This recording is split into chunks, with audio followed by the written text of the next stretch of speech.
8 years ago, I broke the heart of the boy I loved. Now, after 8 years overseas, Liam Hayes was finally coming home with his new girlfriend to meet his family. That same day, the hospital gave me its final answer. The cancer had won. There was nothing left to treat, nothing left to try. They sent me home with only time. When Liam saw my mother helping me into a wheelchair, a cold smile touched his mouth. 8 years, he said, and this is what became of you? You can't even walk anymore? Disgust laced every word. I only tugged the sleeve of my down coat lower, hiding the cluster of needle marks across the back of my hand. It's nothing, I said quietly. I fell and broke a bone. That's all. Liam gave a short, bitter laugh. In that case, I'm getting married soon. Why don't you come be my fiancé's bridesmaid? I smiled as if it did not hurt at all. No, thank you. I'm about to leave for somewhere very far away. Then I patted the back of Mom's hand, silently asking her to take me home. I had barely gotten home. Mom had just helped me into bed when Liam Hayes' mother came by. Margaret Hayes stood in the doorway for a long moment, looking at me as if she had rehearsed this conversation 100 times and still could not bring herself to start. Claire, she said at last, her face flushing with shame. I know I have no right to ask you this, but I need a favor. She stopped there. She did not need to finish. I knew exactly why she had come. It was the same reason she had come to me 8 years ago. Back then, the moment Margaret found out I had cancer, she rushed into my hospital room in almost the same state she was in now. I had not even had time to process the diagnosis. I was terrified, crying so hard I could barely breathe, when she dropped to her knees in front of me. Claire, I'm begging you. Please don't drag Liam down with you.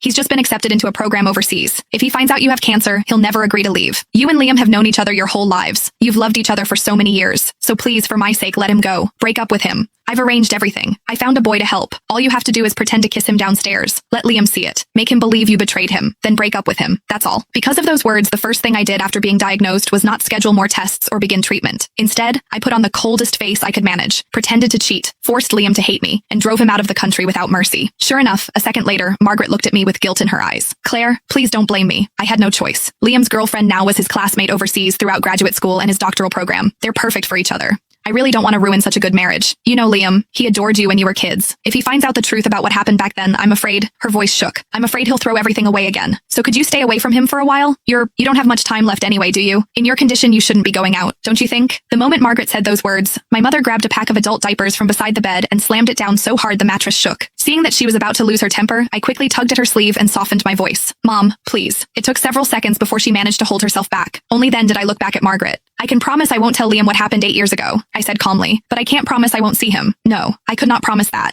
Because during all 8 years of surgeries, chemo, and hospital ceilings, there had never been a day when I stopped missing Liam. When chemotherapy became too much to bear, I would clutch the old photo of Liam and me until my fingers cramped. Some nights, that picture was the only thing that kept me from giving up. I went through more surgeries than I could count. Some minor, some so dangerous Mom signed the consent forms with shaking hands. More than once, I was rushed into the ICU and almost did not wake up again. Every time Mom stood beside my bed and shouted herself hoarse. Claire, have you forgotten? You said you were going to survive. You said you'd get better, go overseas and explain everything to Liam yourself. You promised me. When you were well enough, you said you'd let me take you to find him. If you die now, you'll never see him again.